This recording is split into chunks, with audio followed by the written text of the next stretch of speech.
அதே இதை இவன் சொல்றானா, செருப்ப கழட்டி அடிக்கணும்டா உன்ன மாதிரி ஆட்களை எல்லாம். நீ எல்லாம் ஒரு ஆளாடா.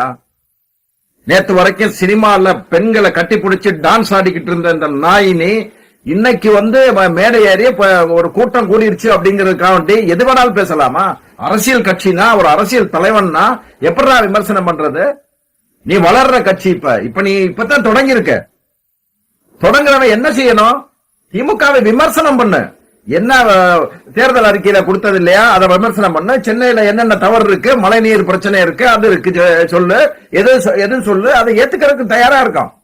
ஆனா தீய சக்தி, நான் எதிரா தீய சக்தி? திமுக தீய சக்தி? 42 பேர் கொன்ன நீந்தாண்டா தீய சக்தி. உன்னை சும்மா விட்டுக்கிட்டு இருக்காங்க பாரு. 42 பேரை உயிரை எடுத்தும் உன்னை சும்மா இந்த தமிழ்நாட்டில் நடமாட வர்றாங்க பத்தியா திமுக தலைவர்.